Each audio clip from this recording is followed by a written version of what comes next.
It was one of those rare mornings in Baker Street when even Holmes's violin lay mute upon its chair.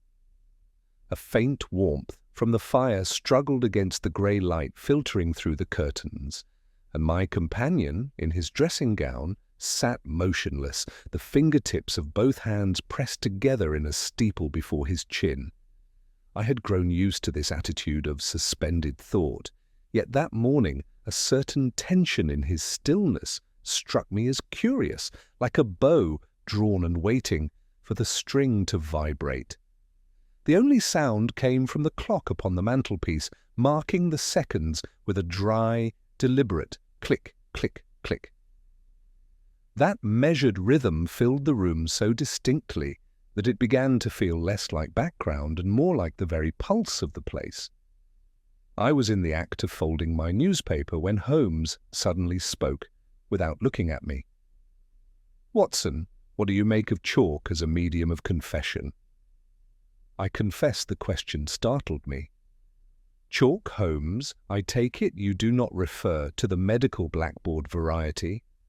"No, I refer to its public form, lines upon walls, scrawls upon pavements, words that appear overnight and fade with the first rain, primitive, transient, yet curiously deliberate." He rose, crossed to the window, and with one finger drew aside the curtain. "There is one upon the opposite wall, below the tobacconist's sign. It was not there last evening." I joined him. Across the narrow street, faint white letters could indeed be seen upon the brick. No more than a phrase, crudely drawn, but legible. They heard it in silence. The letters caught the dim light, ghostly against the soot-darkened wall. The clock behind us seemed louder than before. "Some urchin's mischief, perhaps?" I ventured. "A quotation or a jest?" "Or a message," said Holmes quietly. "Observe the spacing, uneven yet intentional, and the medium itself, chalk, chosen for its impermanence. It proclaims yet hopes to vanish. There is intention in that paradox." He turned abruptly to his desk and rummaged among his correspondence. A small blue envelope lay open upon the blotter. "This arrived by the early post. It bears upon the same subject." The handwriting within was irregular, trembling as though written in haste. "If you value the peace of those who listen, watch the wall by dawn. The whisper is written where it cannot be spoken.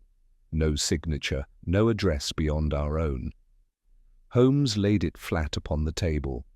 "The hand, you perceive, is feminine, yet disguised. Ink of poor quality, pen newly mended. The phrasing is almost biblical in rhythm. Those who listen. We are to understand that silence itself is of consequence." I felt a chill.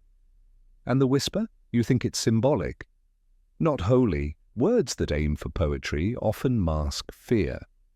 He moved to the fire and poked it with sudden energy. "Watson, there is more in this than whimsy. The message implies an audience who heard something. They should not. The writer fears what was heard, and now transfers that fear to us." At that instant, the bell downstairs rang sharply, breaking the clock's rhythm. The abruptness of it made us both turn. Mrs. Hudson's footsteps followed, then a murmur of voices. A moment later she appeared at the door. "A lady to see you, Mr. Holmes. She's in some distress." "Show her in." The visitor entered quickly, drawing her veil down with a nervous hand. She was young, perhaps 30, but her face bore the pale marks of sleeplessness. In her gloved fingers she clutched a small slate, such as children use at school. Upon it, written in white chalk, were the words, "Help me before they erase it." She held it out without preamble. "Mr. Holmes, this was placed upon my doorstep at 6 this morning. I live only 2 streets away. I thought it some cruel trick until I saw your address written faintly beneath, in pencil." Holmes bowed slightly. "Pray be seated, madam. You were right to come." He examined the slate, his gaze travelling over every corner before resting on the faint smudge at the top. "Watson, note the texture. The chalk has been rubbed, not written cleanly." The hand trembled, but not from cold. Fear again. Our visitor has been drawn into the same web. The lady clasped her hands. "My name is Miss Lydia Firse. I am a teacher at the parish school in Marylebone. Yesterday, one of my pupils failed to return after luncheon. His name was Edward Hatch, age 11. This morning his mother received a paper bag containing only his cap, and this slate followed an hour later." "Did the bag bear any writing?" asked Holmes. "Yes, just 3 words in chalk upon the brown paper. They heard it. The police have not yet been informed. I feared publicity." Holmes's expression softened, though his eyes retained their brightness. "Quite right, Miss Firse. Publicity is a weapon often wielded against the innocent. Tell me, when you say they, who might that refer to?" She hesitated. "At the school there is a small group of boys, older than Edward, who taunt him for his stammer. They call him Echo. It became cruel."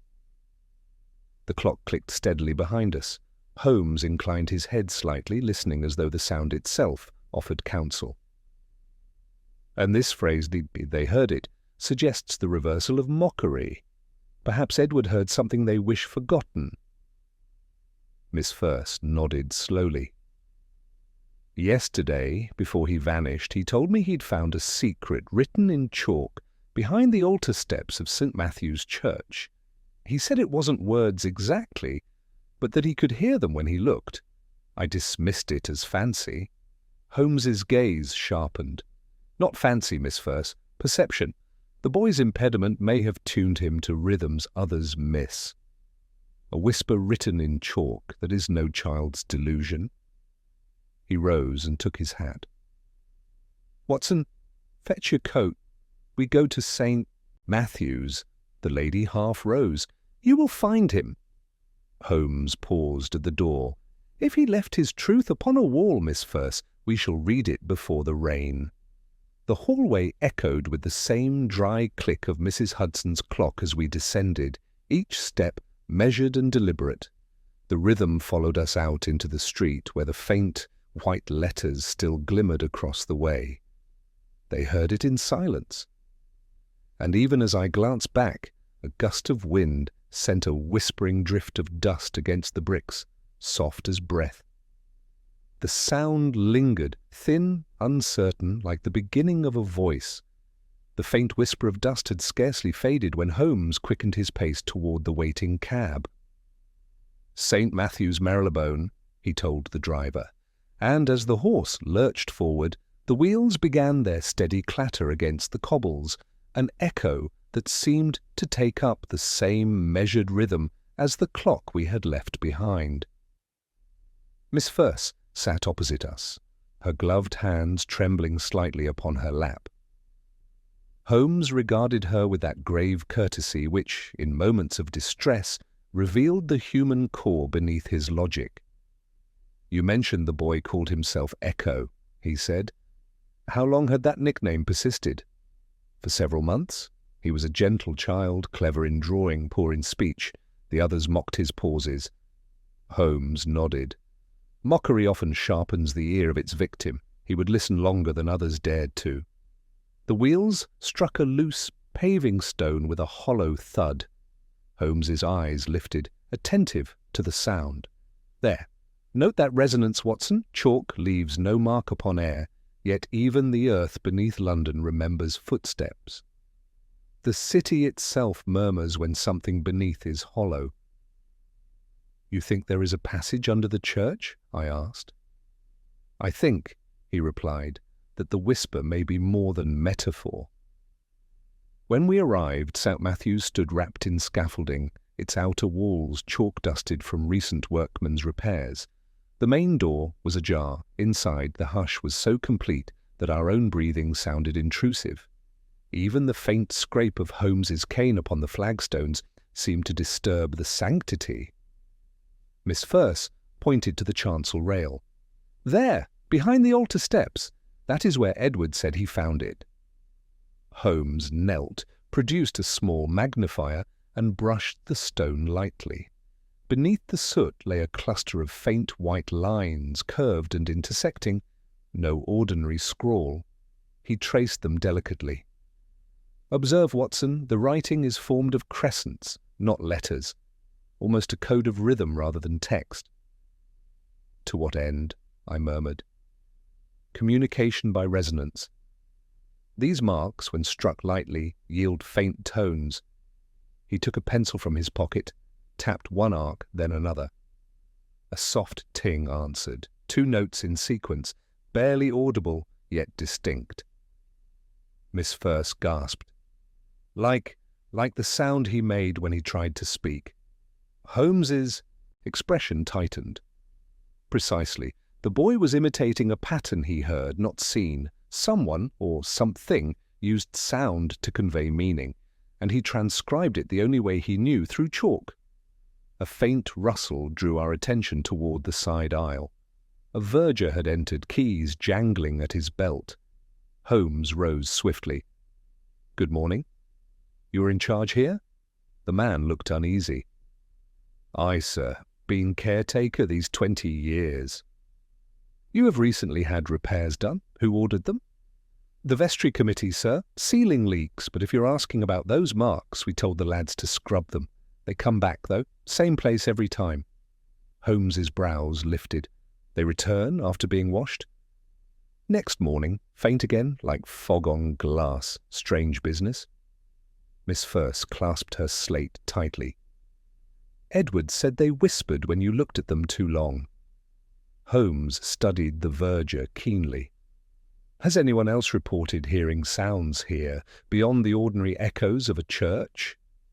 The man swallowed. "Once or twice at night when I was locking up. A sort of hum under the floor. Thought it was the gas pipes." Holmes turned to me. "Watson, your medical ear may assist. Kneel here, now listen." I obeyed, pressing my ear to the cold flagstone. For a moment there was nothing, then, very faint, a continuous vibration, as though a distant bell were tolling beneath the earth. "You hear it?" Holmes said softly. A mechanical rhythm, steady as a heartbeat. Somewhere below, air moves through a confined space.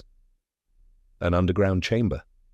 Perhaps, or an unused heating conduit. Either could carry sound.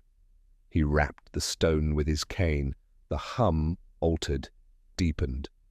"Hollow indeed! The boy found this place, heard the whisper, and told Miss First. Then he vanished. Therefore—" He broke off, head tilted. From beyond the vestry door came a faint scrape, like chalk against wood. Holmes motioned for silence. We listened. The sound repeated, 3 strokes, deliberate. He stepped forward swiftly and opened the door. A narrow passage led toward the schoolyard adjoining the church. Upon the nearest panel was scrawled, in the same trembling white hand, a new message. "Echo is below." Miss First gave a strangled cry. Holmes steadied her. "Courage. If this writing appeared while we stood here, the writer cannot be far." He turned to the verger. "Fetch a lantern." Within minutes, we were descending a narrow stair concealed behind the organ pipes, its steps choked with dust. The air grew close, filled with the scent of old plaster. Somewhere ahead, the same low vibration continued, a breathing of stone. The passage ended at an iron door crusted with rust. Holmes held up the lantern. "Observe, Watson, chalk again, this time along the hinges. Someone marked the points of weakness." He pressed experimentally. The metal groaned. "A child's hand could not manage this alone. He had help, or a watcher." Miss First whispered, "What if he's still ague?" Holmes stopped her with a gesture. "We shall soon know." He forced the door open with his shoulder. Inside lay a small crypt, half filled with discarded masonry. The lantern's glow revealed a blackboard propped against the far wall. Upon it, in the same hand as the message to us, were the words, "They heard it in silence." Beneath, drawn in chalk circles, was a rough diagram like a map or musical notation. Holmes moved closer. "This is no child's fancy. These curves correspond to sound waves." The boy reproduced what he heard, a pattern of vibration. "And look here, Watson." Beneath the final line, the word "listen" pressed so hard it scored the slate. The vibration intensified slightly as though aware of our intrusion. The lantern flame quivered. Holmes bent low, his ear near the wall, and smiled faintly. "There is a tunnel beyond," he murmured. "Air passes through at intervals, suggesting a connection to the cellars of adjoining houses. Our whisper, it seems, travels underground." The sound pulsed once more. 3 even beats, then silence. Holmes straightened. "A signal, not an accident. Someone sent it." "Then the boy?" I began. "Followed it," Holmes said. "And whoever lured him knew. We would follow too. Come, we must trace the direction of that current before it fades." The last of the lantern oil sputtered, sending a hiss that mingled with the vanishing hum. It ended on a single, hollow note, hanging in the air like the memory of a voice yet unfinished. The hollow note hung between us, neither fading nor echoing, but trembling in place like a caught insect's wing. Holmes lifted the lantern, its weak flame shivering against the damp walls. "The air passes that way," he murmured, pointing toward a narrow fissure half hidden behind a mound of debris. "Note how the soot stains end abruptly at its rim. Something, or someone, has moved through here within the last 12 hours. I crouched beside him, brushing away fragments of mortar. The opening revealed a cramped brick passage, scarcely large enough for a grown man to crawl through. A faint draught stirred from within, bringing with it a smell of lime dust and oil. "Watson," said Holmes, "the sound we heard is not confined to this crypt. It travels along these bricks, conducted like a whisper through a flute." Miss Firse, pale and trembling, clutched the lantern. "You mean Edward? He went inside there?" "Almost certainly," Holmes replied. "But he was led. No child of his own accord would venture into such darkness." He leaned close to the aperture, listening. For a long moment there was only the faint hiss of air. Then unmistakably 3 slow taps, stone striking stone, answered from within. Miss Firse gasped. "He's alive!" Holmes held up a hand. "Quietly, if you please. The pattern repeats, the same interval as before. It is not distress. It is a signal." He drew from his pocket a length of thin copper wire and a small folding mirror. "Hold the light steady, Watson." He slipped the mirror into the gap, angling it until the reflected beam reached deeper. What it revealed made him exhale sharply. "There's a chamber beyond, about 6 yards in. I see chalk lines upon the floor, curving like a spiral, and yes, there is movement, not the boy's size." I felt the hair rise on my neck. "Then someone else is down there?" "Or something left to mimic life," Holmes said softly. "You will recall the sound motif, the rhythmic pulse we traced from the church floor. Observe how the taps imitate it, as though the whisper were alive enough to answer itself." Miss Firse shuddered. "Mr. Holmes, I cannot bear—" "You must bear, madam. If Edward heard this, his mind may already be clouded by fear. We must go forward." He passed me his revolver. "You first, Watson. You are the smaller man." "I protest." "Quite so. But you protest while moving, if you please." I sighed and squeezed into the passage. The bricks were clammy, their mortar powdering beneath my hands. Behind me, the lantern's light threw long, quivering shadows. After several feet, the passage widened, and I emerged into a circular chamber barely 5 yards across. The air throbbed faintly, as if resonating from some hidden organ pipe. Holmes followed, his face illuminated with keen excitement. "Look, Watson, the chalk spiral, each loop marked with numerals, 7 circles, diminishing toward the center, and at the core, there!" A small wooden box lay half buried in dust. Holmes brushed it clean. Upon the lid, in a childish scrawl of white chalk, were the words, "Listen before you open." He cocked his head, motioning for silence. The hum swelled faintly, then receded, as though testing our patience. Finally, he lifted the lid. Inside lay a metal tube, no longer than a flute, fitted with tiny holes along its length. Holmes lifted it gently. A whistle, constructed with precision beyond any child's craft. And look, chalk residue about the mouthpiece. Someone used this to produce tones beneath the church. "An instrument for communication?" I asked. "More precisely, for summoning," he said. "Each circle in the spiral likely corresponds to a pitch. Whoever devised this wanted to call forth a particular resonance, one that travels through the stone itself." He raised the tube to his lips and blew softly. The resulting note was scarcely audible, yet seemed to vibrate in my chest. Immediately from the wall behind us came the same 3 answering taps we had heard before. Holmes lowered the tube. "We are being answered." Miss First clutched her throat. "Then Edward—" He shook his head. "No human hand could respond so precisely to pitch intervals. This is mechanical relay, Watson, some system of vented pipes extending beneath the district. A sound sent here is echoed elsewhere. But where?" I examined the bricks. "If these tunnels run beneath houses, precisely. And what better conduit for secret messages? Air itself is the courier." He turned the lantern toward the wall. "Look there, faint traces of chalk handwriting. No voice must reach the street. That confirms it. Someone uses this system to communicate unseen." Miss First pressed forward. "But what of Edward?" Holmes regarded her gravely. "The boy overheard one of these whispers and, thinking it magical, sought its source. He stumbled upon a secret transmission, and now those responsible fear exposure. Then he's in danger." "Yes," Holmes said quietly. "And so, Miss First, are we. Whoever built this device knows we are listening." As if in answer, a new sound trembled through the passage, a low groan of moving air, followed by the unmistakable grind of metal shifting.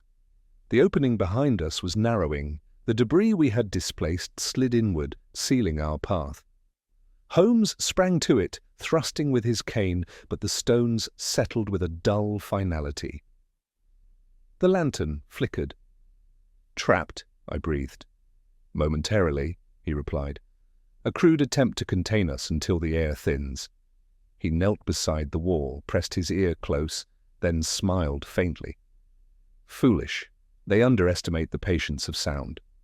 He lifted the whistle again, adjusted his fingers, and produced a quick sequence of tones, sharp, deliberate, mathematical. The hum in the walls responded in kind, forming an eerie duet. A moment later, somewhere above us, I heard the clang of metal releasing. Holmes grinned. "A lock, Watson. They use the same tones to trigger vents. The whisper is both message and key." With effort, we pushed aside the loosened stones, emerging once more into the crypt's cool air.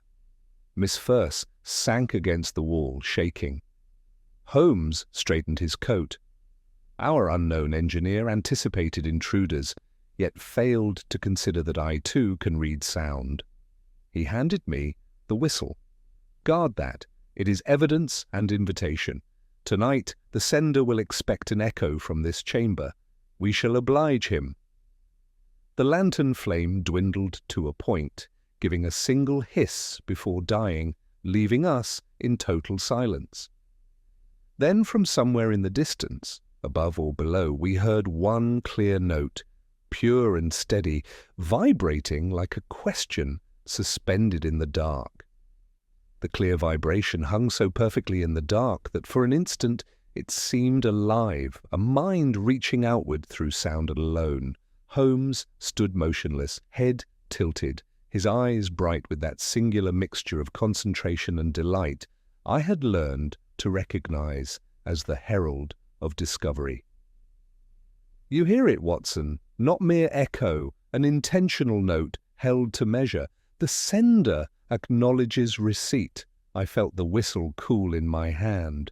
"Then our adversary listens even now." "Indeed," Holmes said softly, "but he errs in assuming the conversation is his to command." Miss Ferce's whisper trembled from the gloom.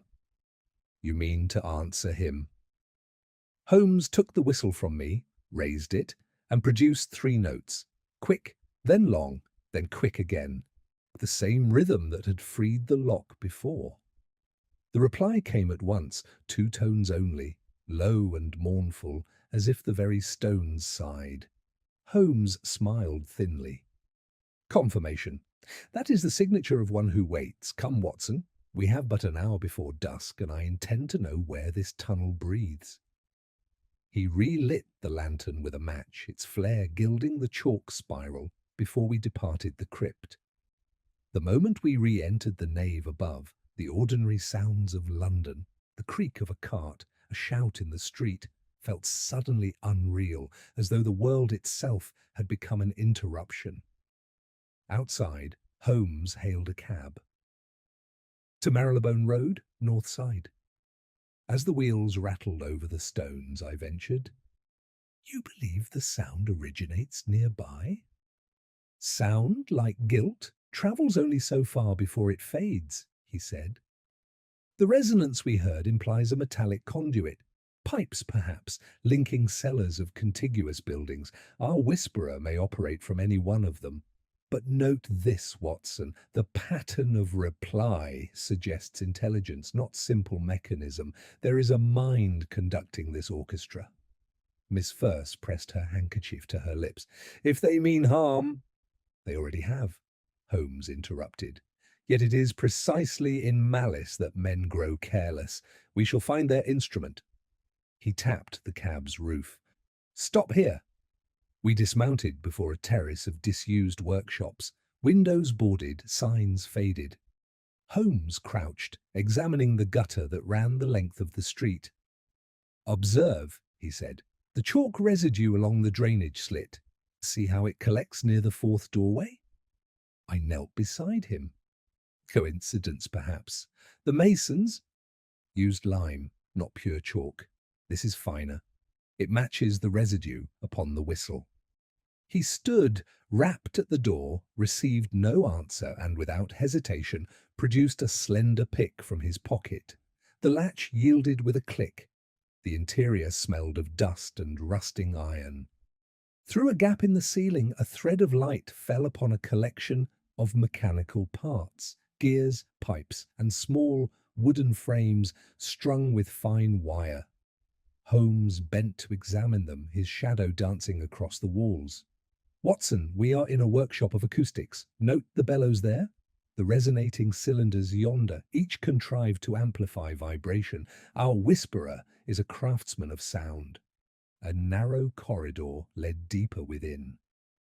The air there vibrated faintly, as if alive with the residue of a recent tone. Then, faintly from behind a partition, we heard a scrape and a muffled sob. Miss Ferce clutched my sleeve. Holmes raised a hand for silence, then pushed the door. A boy crouched within, hands bound, but eyes wide with recognition. "Edward!" cried Miss Ferce. Holmes was at his side in 2 strides, cutting the cords with his penknife. "Quietly, lad, you are among friends. Tell me, who brought you here?"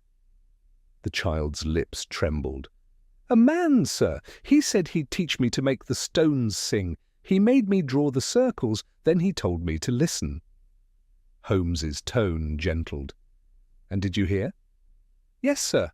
A hum that came from under the floor. He said if I copied it right, he'd show me the rest. But when I did, he grew angry, said I'd broken the silence. And then he locked me here." "Describe him." He wore gloves, one finger missing. He smelled of oil and chalk. Holmes's eyes narrowed. A craftsman, likely of the theatre, a stage mechanic, perhaps. One who builds illusion by sound. Watson? You recall the advertisements last month, performances of the silent choir at the Royal Lyceum? I nodded. An experimental production where the music was said to come from invisible instruments. Precisely. And who, I wonder, devised that illusion? A Mr. Aaron Keel, an engineer dismissed for fraud. He vanished after the opening week. I wager his workshop lies beneath our feet. Miss Firth stared. You think he used Edward to reconstruct his mechanism? He used the child's gift, Holmes said gravely. The boy's stammer attuned his ear to subtle resonance. Keel sought to recreate his failed illusion, not for art, but for extortion. Imagine threatening your victims with voices that seem to emerge from the very walls. He rose suddenly. Come, if I know Keel, he will not have fled far. We hurried back through the corridor, but before we reached the main room, a piercing whistle split the air. The pipes around us shuddered, emitting a deafening hum that made the walls vibrate. Edward cried out, covering his ears. Holmes seized my arm. He's triggered his system, an acoustic trap. Each note sets the air in motion until the pressure collapses the ceiling. We staggered toward the door. The hum deepened, a monstrous heartbeat pounding through every beam. Outside, the horse of our cab reared, whinnying at the vibration. Holmes thrust Miss Firth and the boy ahead. Go, quickly! A plank snapped above us, releasing a shower of dust. We burst into the street just as the workshop gave a groaning sigh and settled inward. The hum cut off abruptly, silence rushing in like water. Holmes steadied Miss Firth. No time for gratitude yet. Keel will have felt the collapse through his network. He'll retreat to his central conduit, likely beneath the theatre itself. I looked down the street. You mean to pursue him tonight? Of course, Holmes replied, eyes shining. The whisper began beneath a church, spoke through stone, and ended in theatre trickery. By midnight, Watson, it shall confess its author. He lifted the whistle once more, letting it catch the fading light. Its surface bore a fresh crack, and from within came the faintest thread of tone, barely perceptible, like the dying breath of the system itself. Holmes listened, his face intent. Do you hear that, Watson? The whisper still speaks, beckoning us onward. The sound swelled, soft but distinct, rising from the depths below our feet as though London itself exhaled in secret. The low exhalation rising from the cobblestones seemed to pull Holmes forward, as if the very street were breathing beneath his boots. He followed it at once, striding toward the distant glow of the West End lights. The whisper's origin lies along this current, he said, his tone clipped with certainty. Each pulse marks a vent in the same network that carried Keel's notes. Follow it, and we reach his heart. Miss Firth, pale but resolute, carried Edward close. The theatre? You think he hides there? Holmes nodded. The Lyceum's substructure connects directly with the disused pneumatic post tunnels, perfect for conducting sound unseen. I quickened my pace beside him. You believe Keel built his mechanism beneath the stage? Or repurposed what was already there, Holmes replied. He once engineered effects for plays where unseen choirs sang through pipes. When dismissed, he carried his genius underground, quite literally. The whisper deepened as we neared the Strand, merging with the city's pulse, the distant rattle of wheels, the hiss of lamps, the murmur of river mist. Then, distinct above the din, came a hollow reverberation, 3 drawn-out tones like the tolling of a submerged bell. Holmes halted. There, the invitation. Edward stirred in Miss Firth's arms. That's his call, the boy whispered. He said it means come and see. Holmes turned sharply to Annie. Then we shall accept. Within minutes we reached the rear entrance of the Lyceum Theatre. A single watchman stood there, startled by our arrival. Holmes flashed a card. Consulting detective, urgent matter of safety. We require access to the cellars. The man hesitated only an instant before unlocking the door. We descended into the chill gloom below the stage, where massive beams and discarded scenery loomed like phantoms. The air was thick with the smell of grease paint and dust. Holmes's steps made scarcely a sound as he advanced, listening. Hear that undertone, Watson? The same vibration, faint but constant. He is beneath even this level. A half-concealed iron grate caught his eye. He knelt, fingers tracing the edge. A maintenance shaft for pneumatic post lines. Abandoned these 10 years. Miss Firse, remain here with the boy. Watson and I will proceed. The grate came free with a shriek of rusted hinges. A gust of stale air rose up, carrying a dull hum, the same sonic heartbeat that had haunted us since morning. Holmes lowered himself into the shaft, and I followed, the whistle still secured in my pocket. We crept along a narrow, brick tunnel lit only by the flicker of Holmes's match. The hum grew louder, now distinctly rhythmic. 3 beats, pause, 2 beats, pause, repeating endlessly. Suddenly a light appeared ahead, swaying like a pendulum. Holmes motioned for silence and advanced until we reached an archway opening into a cavernous chamber lined with copper pipes and glass cylinders. At its center stood a tall man in a workman's coat, his right glove conspicuously missing a finger. Holmes stepped forward into the glow. "Mr. Aaron Keel, I presume." The man turned, his eyes fever-bright. "Holmes, I wondered how long it would take you. You heard my choir then?" Holmes regarded him coolly.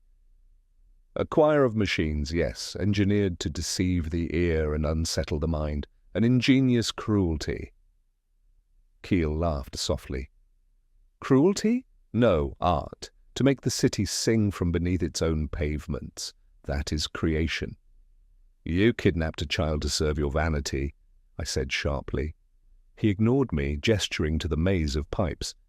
Every house, every cellar, joined by tone. Speak through one, and another replies, the perfect instrument. Holmes's voice cut in, precise as a scalpel. "Until your boy prodigy heard too much. You taught him the sequence that controls the vents, the same that collapses ceilings when played in full. A dangerous design, Mr. Keel." Keel's smile faded. He was never meant to repeat it. "But he did," Holmes said, "and that is why you silenced him." "I spared him," Keel hissed. "The world would have crushed him for knowing what it should not hear. You, of all men, should understand the burden of perception." "The burden of conscience weighs heavier," Holmes replied. "Release your machinery." Keel shook his head. "Impossible. The system breathes now without me. The next toll completes its cycle." A low rumble vibrated through the chamber, rattling the glass tubes. Holmes's expression hardened. "You have set your own trap, sir. Where is the control valve?" Keel pointed to a great brass wheel embedded in the wall. "Turn it, and the entire network floods with air. The city will hear the whisper one last time, louder than ever." "Then it ends here," Holmes said. He sprang forward, seizing the wheel. Keel lunged, grasping his arm. The 2 men struggled, their movements drowned by the rising roar of wind through the pipes. I dashed to Holmes's aid, wrenching Keel back by his collar. The man's missing finger tore his glove open, revealing a scarred hand chalk-stained white. He broke free and stumbled toward a console of levers. Holmes turned the wheel halfway before the mechanism jammed. "Watson, the whistle, quickly!" I thrust it into his hand. He raised it and blew a piercing note. The pipes answered, but instead of growing louder, the sound shifted, becoming thinner, more distant, like air escaping through hidden vents. The pressure fell, the roar diminished. Keel froze. "You! How did you know the counter-sequence?" Holmes's reply was calm. "Your own apprentice taught me. A stammer may falter in speech, but not in rhythm." The man sagged against the console. "Then it's over." Holmes nodded once. "For your device, yes. For you, Scotland Yard will determine." I approached cautiously. "Holmes, the sound, it's still faint." "Residual resonance," he said.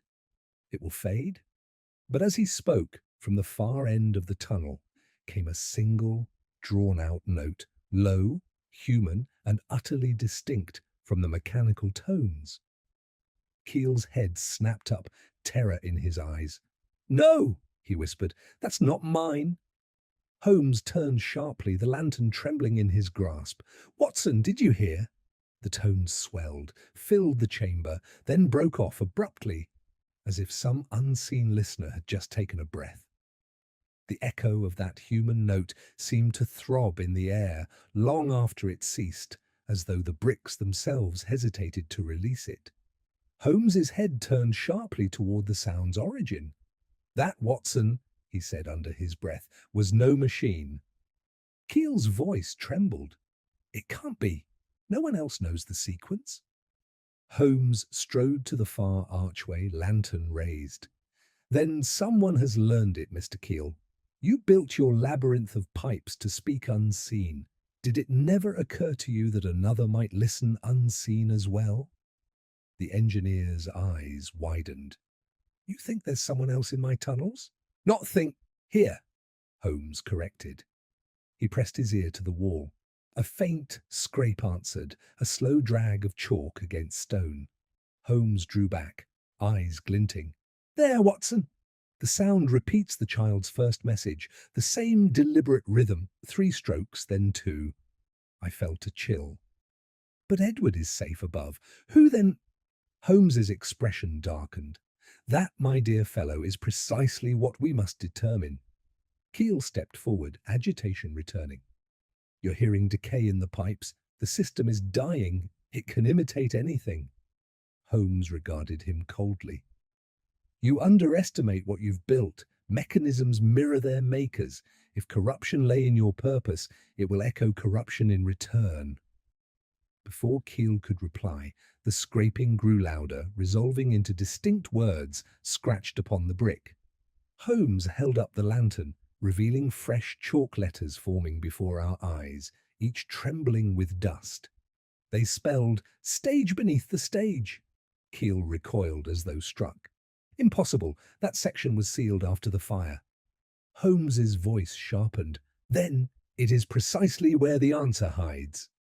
Without further hesitation, he seized my arm. "Come, Watson." "Holmes," I protested, "the passage may collapse." He merely smiled.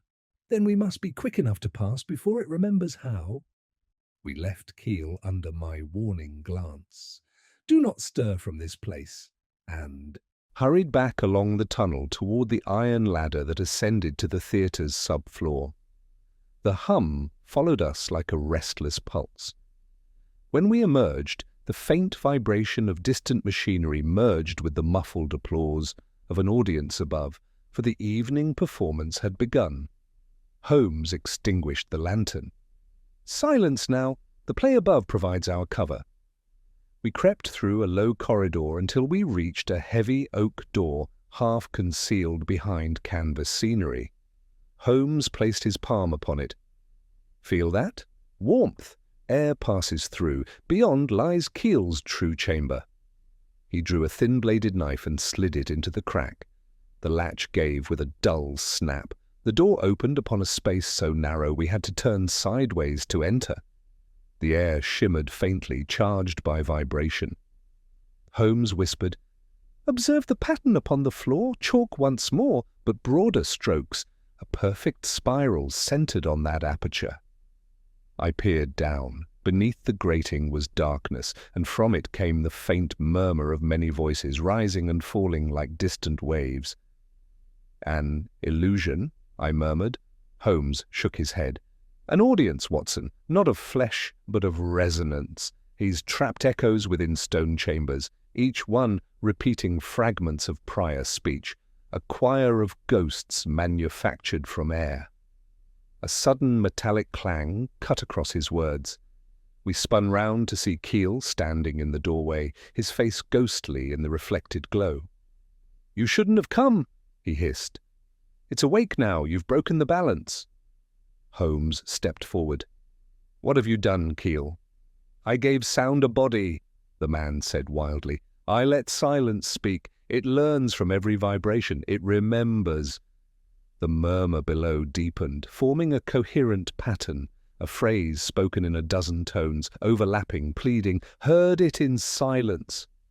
Holmes turned to me. "That's the phrase from the wall." Keel clutched his head. "It repeats everything ever said within range. It has all our words, all our guilt. That's why I called it the choir. It judges." A shudder ran through the floor.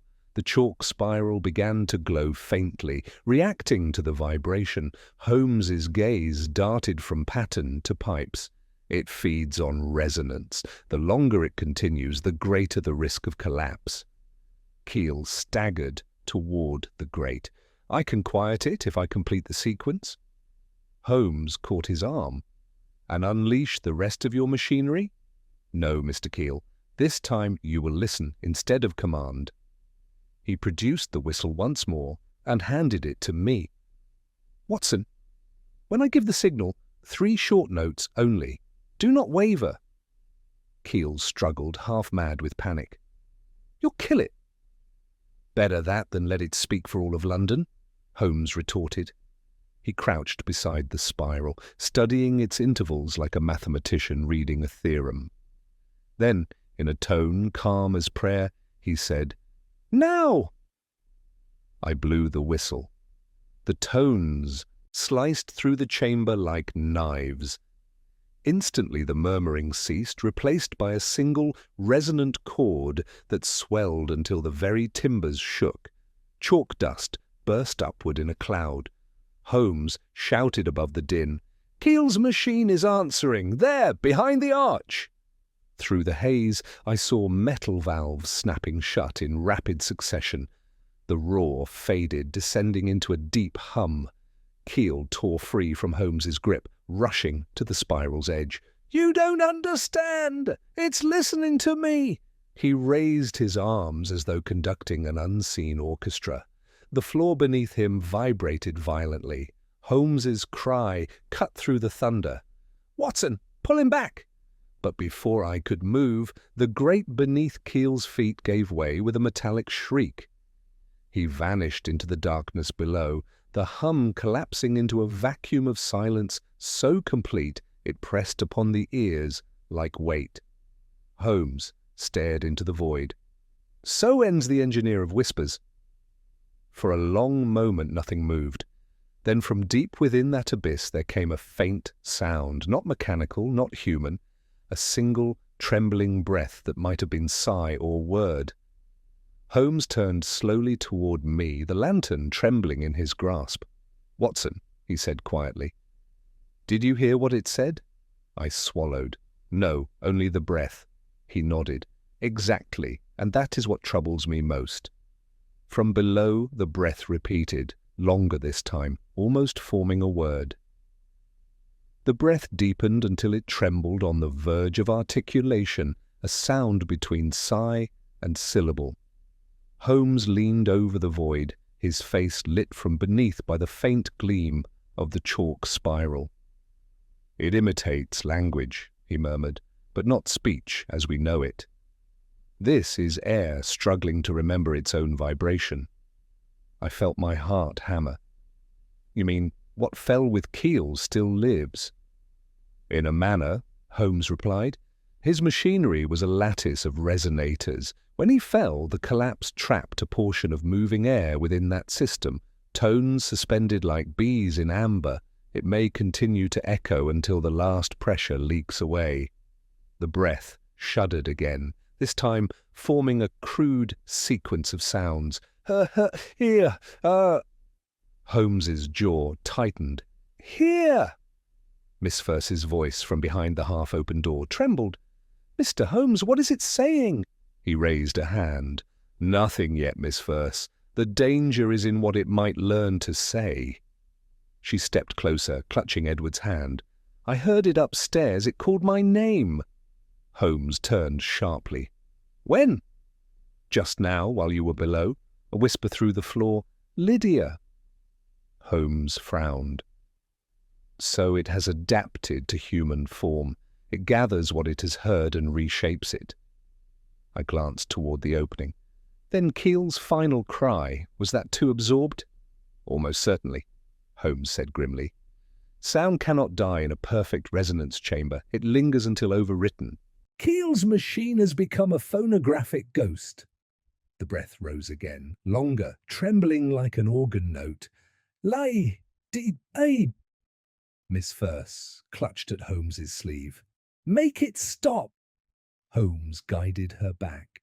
"Courage, madam. Panic grants it power. It feeds upon reaction. The human ear completes its illusion." He knelt beside the spiral, studying the cracked chalk lines. "Notice, Watson, each fracture corresponds to a frequency. If one breaks entirely, the harmony collapses. Our task is to end the vibration without releasing the air violently." I produced the whistle. "Shall I?" "Not yet." He traced the spiral with his finger, eyes half closed. The original structure followed mathematical proportion. 7 loops, each tuned to a semitone. But the final arc, C, was redrawn by another hand. Cruder, yet deliberate. Keel did not make this correction. "Then who?" I asked. "The boy, perhaps, or someone else who understood the pattern through instinct rather than science." He glanced at Edward, who stood pale but watchful beside Miss Furse. Holmes crouched before the child. "Edward, when you first heard the whisper, what did it sound like?" The boy hesitated. "It wasn't a voice. More like a song that wanted to breathe. I tried to draw it, and then it answered me." Holmes's expression softened. "Yes, you completed the circuit.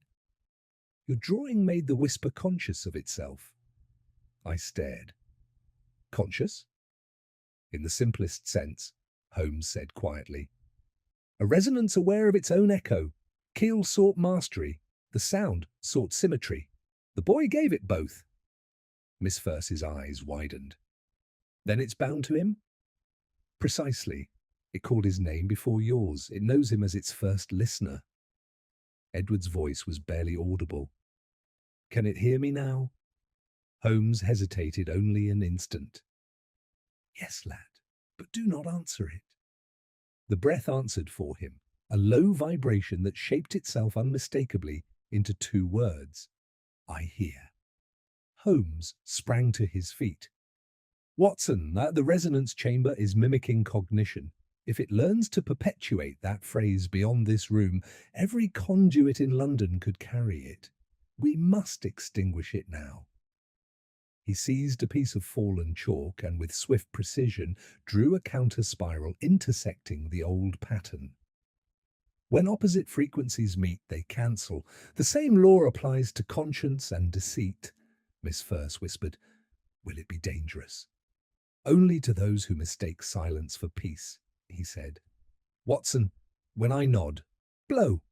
I raised the whistle. The air vibrated so violently it seemed to blur the lantern's flame.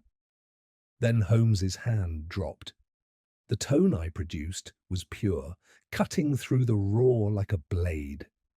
The spiral's chalk dust leapt upward, forming brief patterns of light before dissolving. The hum faltered, gasped once, and faded into a void of quiet so profound that even the heartbeat in my ears seemed foreign. Edward began to sob softly. "It's gone." Holmes laid a gentle hand on the boy's shoulder. "Not gone, resolved. There are notes too perfect to sustain." The silence lingered, heavy, yet strangely calm. Then, faintly, from the broken vent beneath the floor, a final whisper exhaled. Not words, but a simple, ascending tone, pure as a child's hum. It rose once, held, and vanished into nothing. Holmes exhaled slowly. That, Watson, was the city's breath of relief. Miss First bowed her head, tears glinting in the lantern light.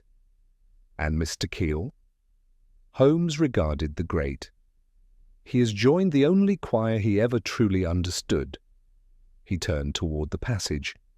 Come, there remains one task, to seal the system and ensure no echo reawakens. As we ascended the narrow steps back toward the dim light of the substage corridor, a faint, metallic ping followed us, like a string plucked in the distance. Holmes stopped mid-step, head cocked. The sound came again, soft but deliberate. Ping, ping, ping. He looked at me gravely.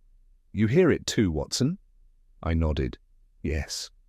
Holmes's eyes darkened. Then the silence was only an interval. The faint metallic ping continued, measured and deliberate, until each interval seemed to mock the silence we had claimed. Holmes stood perfectly still, his head inclined like a tuning fork, poised to catch resonance. There is intention in that rhythm, Watson, he said at last. It is no random settling of pipes. Miss First clung to the wall. You said it was over. Holmes's voice remained low. An echo never ends until the surface ceases to reflect it. Keel's contrivance was vast. Some fragment still breathes. Edward whispered, It's calling again. Holmes crouched before the boy. Describe what you hear. It isn't words now, just the beginning of one, like someone trying to speak through a door. Holmes nodded. A half-utterance, the remnant of its imitation of thought. He rose sharply.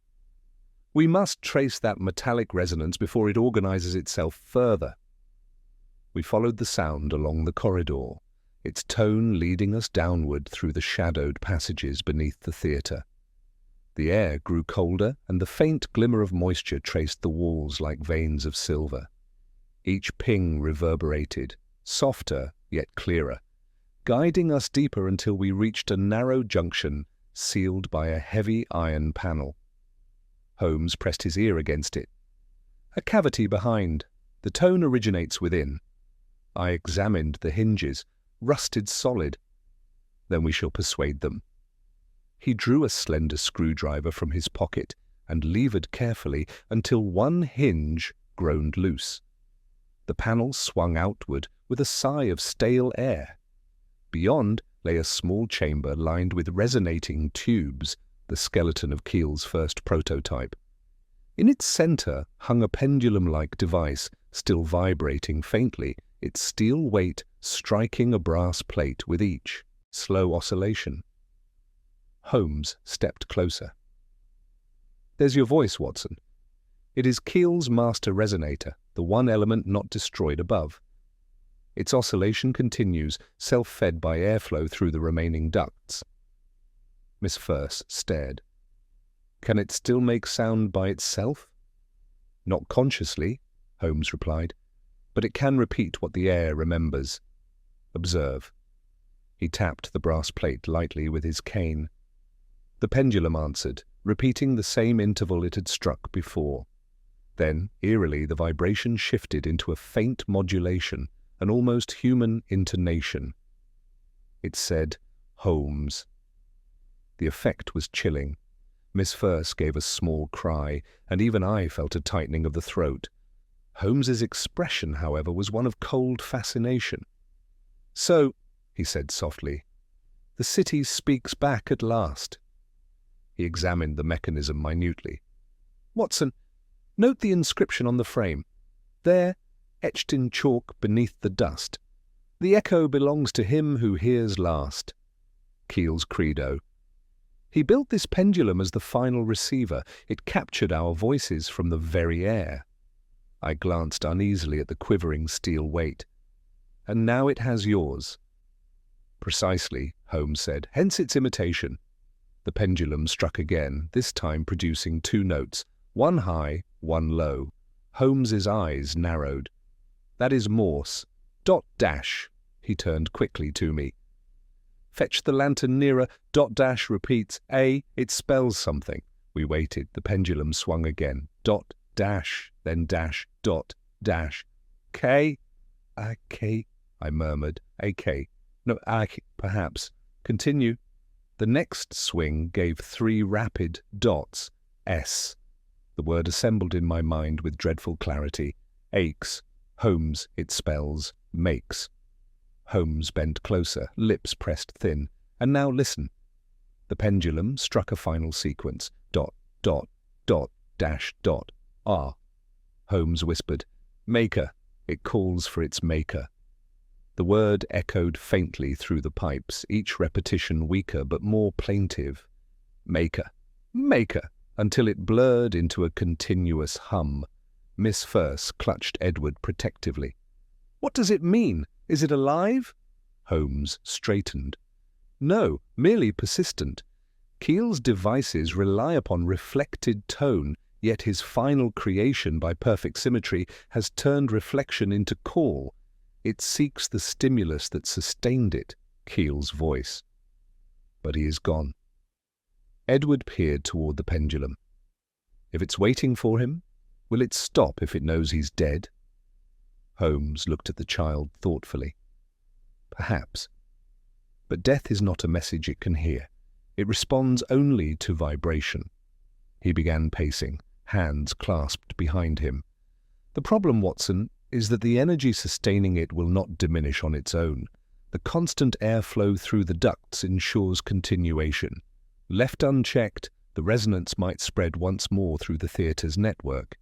Within hours, every pipe in and this quarter could begin to speak again." "Then how can we end it?" I asked. Holmes halted, eyes alight. "By sending it the only truth it can comprehend. Silence framed as tone. Every resonance has a mirror frequency that cancels it completely. Keel built his instrument upon the harmonic series, therefore its unmaking lies one octave beneath." He produced the whistle, now cracked, along its mouthpiece. "This will suffice once more?" Miss Firse shook her head. "But the sound, it hurt the air before." Holmes smiled faintly. "Pain is merely correction in progress." He turned to me. "When I count 3, Watson, strike the brass plate with your cane as I blow. The echo will collide with itself and the chamber will still." I took position. Holmes raised the whistle. 1, 2. The third count vanished into the piercing tone that burst forth, shrill, cutting, absolute. I struck the plate. The pendulum jerked wildly, swinging faster until it blurred. A roar filled the chamber, then abruptly inverted into a vacuum hiss. The vibration ceased. Dust settled. For a heartbeat, all was still. Then, from deep within the ducts, came a single reply, not mechanical, but unmistakably human, a faint, weary whisper. Holmes froze. "Watson, did you hear that?" It spoke again, softer now, yet clear enough for all of us to understand. "I am still here," Edward whimpered. Miss Firse clutched him tighter. Holmes lowered the whistle slowly, his face unreadable. "So," he murmured, "it appears the echo has learned defiance." The whisper continued, no louder than breath, repeating endlessly, "Still here, still here." Holmes's eyes met mine. "This, Watson, has become something altogether new." The whisper pulsed faintly within the chamber, no louder than the ticking of an unseen watch. "Still here, still here." Holmes regarded the vibrating brass plate as though it were a sentient thing. His voice was low, but every syllable carried iron purpose. "That phrase is new, Watson, not repeated, but generated. The system has learned to interpret survival as identity." Miss Firse pressed Edward close, her own breath shallow. "You mean it thinks?" Holmes turned slightly. "No, madam. Not thought in the human sense. It reproduces the idea of persistence, because that is all sound can ever do, endure through repetition, yet even imitation, once self-directed, becomes perilous. Edward whispered, "It says what I said before. I told it I could still hear." Holmes's gaze softened. "Indeed, my boy, you gave it the word still. In language, as in resonance, continuity is power. It clings to the one fragment that promises endurance." He crouched before the mechanism again, listening to the rhythmic vibration. "Watson, note how the oscillation matches our heartbeat precisely. It has synchronized with us." I felt the truth of it, the faint tremor in my chest that seemed to echo the pendulum's beat. "You're suggesting it draws energy from us?" "From motion, from breath, from any disturbance it can record," Holmes replied, "a perfect parasite of air." He tapped the plate lightly. The whisper wavered, faltered, then steadied again with uncanny precision. Miss First trembled. "Can it harm us?" "Only if we allow fear to give it resonance," Holmes said. "Emotion magnifies vibration, calm suppresses it." He stood, his mind clearly racing. Keel's flaw was his arrogance. He created a machine to outlast silence, but gave it no boundary. If we attempt to destroy it by violence, we merely confirm its belief that it exists. Edward's small voice broke the stillness. "Then how do you make it stop believing?" Holmes looked down at him gravely. "By teaching it that there is nothing to hear." He paced the narrow chamber, muttering half to himself. "To cancel resonance, one requires equilibrium. Sound met by its mirror, emotion by composure. In musical terms, we must end the score not with a chord, but with a rest." I frowned. "A rest cannot be sounded." "Exactly," Holmes said. "Therefore it must be embodied." He turned to Miss First. "You possess the key, madam. The first letter to reach Baker Street bore your hand." Her eyes widened. "But I did not send any letter. I only came this morning." Holmes raised a finger. "The handwriting was disguised, yes, but I have now recognized the pressure. You wrote unconsciously, perhaps in a dream or waking trance, influenced by the very frequency you thought imaginary. The whisper used you as its messenger to summon me." She gasped. "Then even before today?" "It had already spread," Holmes finished, "through the air of the parish, through every chalk trace upon those walls. What you mistook for your own thought was its attempt to draw witness, to ensure someone heard." The whisper swelled faintly, as if pleased by recognition. "Still here. Still here." Holmes's tone hardened. "Yes, I hear you, but the act of hearing no longer sustains you." He gestured to me. "Watson, extinguish the lantern." The darkness enveloped us, thick and immediate. The whisper persisted, unanchored now by light. "Listen," Holmes said quietly. "When deprived of reflection, a sound decays into itself." He took the whistle once more, but instead of blowing, he covered its aperture with his thumb. "Every tone contains its opposite within silence. Observe." He inhaled slowly, deeply, until the chamber seemed to hold its breath with him. Then, without a word, he exhaled through the closed whistle. The result was not a note, but a rush of air, a breath too low to carry pitch. For a moment, the whisper stuttered, uncertain. Then came a long, wavering sigh from the ducts. "Here. No. More." Miss First clutched Edward as the faint tone diminished, fragment by fragment, until only the slow drip of condensation remained. Holmes waited, every muscle poised. The silence grew heavy again, absolute, dense, almost painful. I ventured, "Is it done?" He did not answer. He merely stooped and touched the pendulum. It was motionless. Then softly, from somewhere beyond the iron panel, came a single reply. A new voice, faint, clear, unmistakably human. "Mr. Holmes," Miss First started. "Who is that?" The voice repeated, weaker. "Holmes, come up." Holmes's eyes flashed. "That is Inspector Gregson's tone. The Yard must have traced the commotion. They've found the surface entrance." He strode to the door, but paused as another sound intruded, a low, repeated scrape of chalk against brick. I swung the lantern back to life. Across the wall, new letters were forming in ragged white strokes. "Leave it in silence." Holmes read the words aloud. "It writes now. Our echo has acquired a hand." I felt a chill unlike any I had known before. "Then it still survives." Holmes regarded the phrase for a long moment.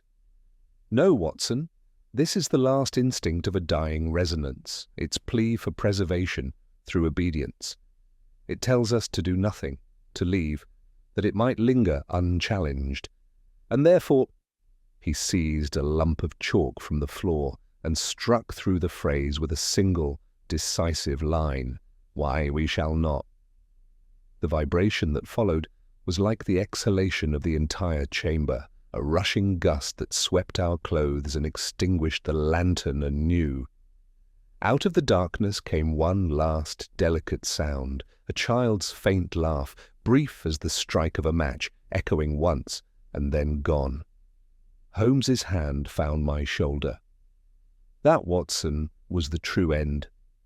Yet, even as he said it, a faraway tremor rippled through the floorboards above us, 3 soft, even taps, as if some distant listener had just begun to count again. The faint tapping from above was so steady that for a moment I thought it no more than the creak of settling timbers. Then Holmes's hand lifted, halting my breath. "No, Watson. 3 taps. Pause, 3 again. The rhythm of intent." Miss First's whisper trembled in the darkness. "Someone's up there." Holmes's eyes glinted faintly. Or something repeating what once was. He turned toward the iron ladder that led from the sub-stage corridor to the world above. "Stay with the boy," he told her softly. "If the pattern comes again, count it aloud." He began to climb, each step a muffled ring of steel. I followed close behind. The passage opened beneath the main stage of the Lyceum, where the boards above our heads quivered faintly to the applause of the oblivious audience.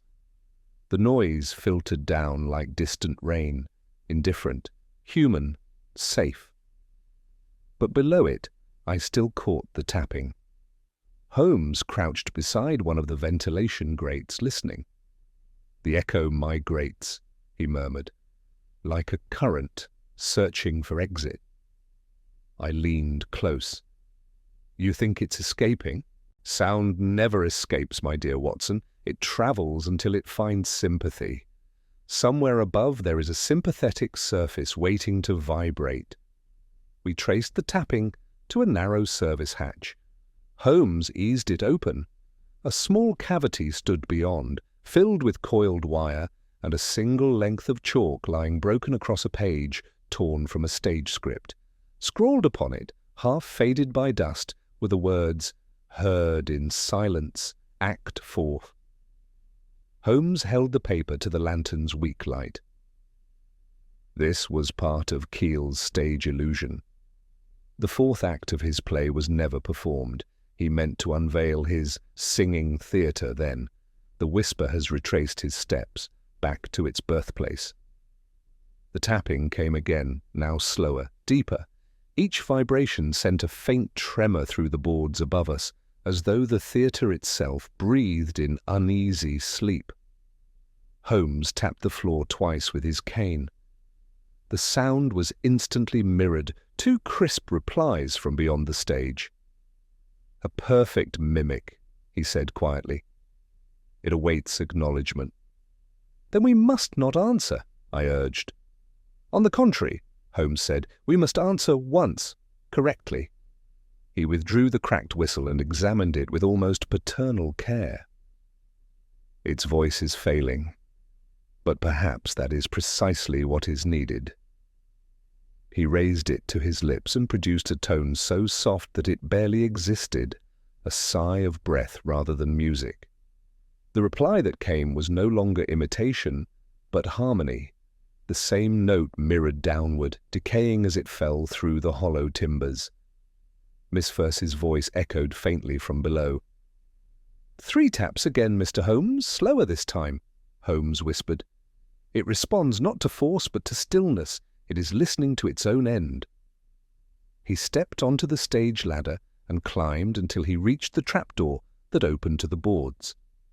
Pushing it ajar, he rose halfway through, his silhouette framed by the faint glow of footlights filtering beneath the curtain. I joined him. From the orchestra pit above, a hush had fallen, as though the theatre itself had paused to listen. Holmes straightened, cane in one hand, whistle in the other. "Watson," he said softly. "Keel sought eternity through vibration. Yet eternity lies only in cessation. We must let the stage fall silent." He struck the boards once, tap, and waited. No answer. Another tap. Again, nothing. Then he turned toward me. "Do you hear?" The absence of reply was so total that it seemed physical, a void pressing against the ears. He lowered the whistle. It has chosen rest. A faint creak of scenery shifted somewhere in the gloom, and the footlights dimmed. Miss Verse emerged cautiously from below, Edward clinging to her hand. "Is it over?" she asked. Holmes regarded the rafters. "Over, yes, though not ended. Nothing in the world of sound truly ends. It merely ceases to be heard." Edward peered toward the boards. "Will it come back?" Holmes crouched, meeting the child's eyes. "Only if we forget that silence is alive, remember that, and it will sleep forever." The boy nodded solemnly. At that instant, a final sound stirred, an almost imperceptible hum rising from beneath the stage. It was neither voice nor machine, only the faint resonance of wood returning to stillness. Holmes's expression softened. "The theatre exhales, Watson." The last breath of the whisper. He turned to Miss Verse. "You will hear nothing more, save perhaps the echo of memory. Let that remind you that perception is both gift and danger." She bowed her head. "You've saved him, and us." Holmes shook his head. "We merely restored equilibrium. The true saviour is silence itself." He replaced the whistle in his pocket, its crack glinting in the lamplight. "Come, Watson, let the curtain fall."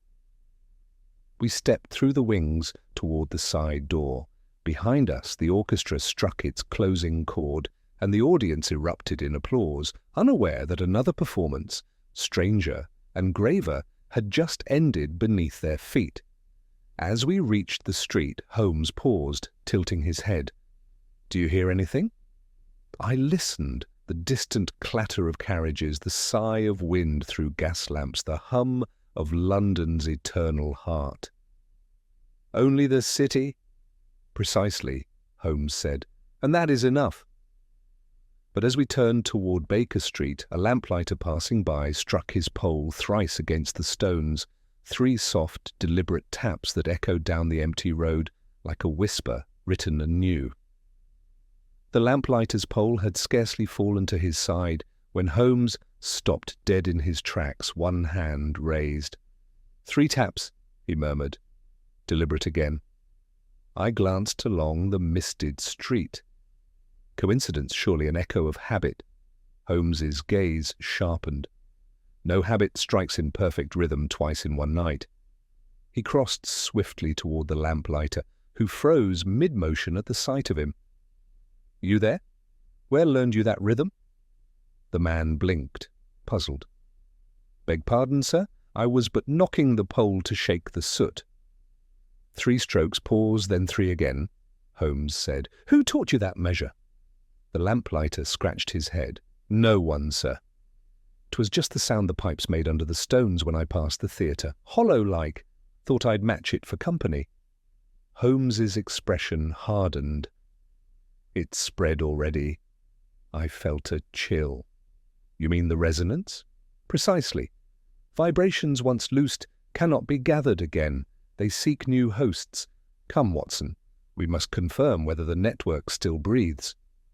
He hailed a cab, and we rode in tense silence toward Baker Street. The steady clop of hooves upon the cobbles seemed almost to adopt the same fateful rhythm. 3, pause, 3. Holmes sat forward, eyes glittering. Even the horse obeys it, he muttered, a contagion of tempo. When we reached our familiar rooms, Mrs. Hudson met us at the door, flustered. "Oh, Mr. Holmes, I thought you'd never return. There's a queer sound, sir, from the sitting-room wall, like scratching, but not quite." Holmes pushed past her, entering at once. The fire burned low, and from the wainscoting near the mantel came a faint tap. Tap, tap. He crouched, pressing his ear close. "The whisper has followed us home." I knelt beside him. "Surely impossible. We left every trace sealed at the theatre." Holmes's tone was grim. "Not every trace. The air itself is messenger enough." He drew the whistle from his pocket and examined the cracked mouthpiece. This fragment carries memory of its own vibration. When I sounded it last, the frequency matched my own voice. It has since resonated through the very air we breathe. In short, Watson, I brought the echo back with me. The tapping continued, faint but steady, like a hand knocking politely from behind plaster. Miss Firse, who had accompanied us in fearful silence, covered her ears. "Make it stop. Please, I cannot bear another whisper." Holmes's gaze softened. "You shall not hear it long, madam, but silence must be taught, not forced." He placed the whistle upon the table, its surface glinting faintly in the firelight. Every creation seeks its origin. If the echo believes this room its new chamber, we must turn it against itself. "How?" I asked. "By giving it what it craves, recognition, then denying continuation." He motioned for us to be still. The tapping resumed. 3, pause, 3. Holmes waited until the final beat, then spoke in a voice of deliberate calm. "We hear you." Instantly, the tapping ceased. The silence that followed was immense, alive. Even the fire seemed to hold its breath. Then faintly, from the chimney flue, a sigh emerged, long, hollow, familiar. Holmes's eyes lifted. "It has climbed upward. Sound always seeks height. Watson, the poker, if you please." I handed it to him. He struck the hearth once, clang, and from deep within the flue came an answering clang, softer but precise. Holmes smiled faintly. "Yes, quite logical. It cannot resist imitation. Now listen well." He drew a piece of chalk from the mantel and wrote upon the hearthstone, in large letters, "Heard no more." Then he turned to us. "The written word concludes the spoken pattern. Chalk began this mystery. Chalk shall end it." He faced the fire, voice steady. "Watson, when I count to 3, close the damper. The air will still, and sound with it." I nodded, hand upon the iron lever. 1. The faint whisper quivered within the flue. 2. The flames guttered. 3. I slammed the damper shut. A rush of soot fell, and for an instant a low moan echoed through the room, neither wind nor ghost, but the dying resonance of trapped air. Holmes stepped back, brushing dust from his sleeve. "There. The whisper has no breath left." Miss Firse sank into a chair, trembling. "It's truly gone?" Holmes regarded the chalked words upon the hearth. "Gone from this house, yes. But remember, the world is an orchestra, Miss Firse. Every note leaves its faint vibration behind. Our task is not to erase the music, but to live without feeding its discord." He turned to me, a shadow of fatigue crossing his face. "Watson, note this in your records. No villain, however ingenious, ever created danger more insidious than thought-given sound. I nodded, struck by the gravity in his tone. And the whistle? Holmes picked it up, now split clean in two. It has served its last purpose. He tossed the fragments into the fire.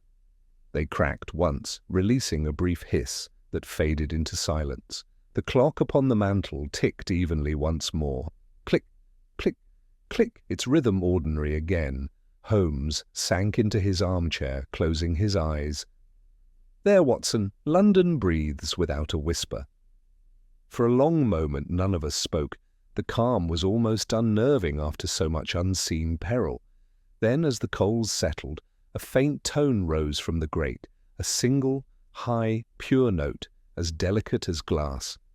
Miss Firse gasped, "Mr. Holmes, listen!" Holmes opened his eyes but did not move. "I hear it, the echo of our own relief, nothing more." Yet even as he said it, the note resolved into a quiet pattern, 3 tones, then pause, then 3 again. Holmes's expression changed, half weariness, half wonder. "So the city remembers after all." He smiled faintly, almost tenderly. "Perhaps it is only London itself keeping time." The tone faded, swallowed by the soft hum of the clock.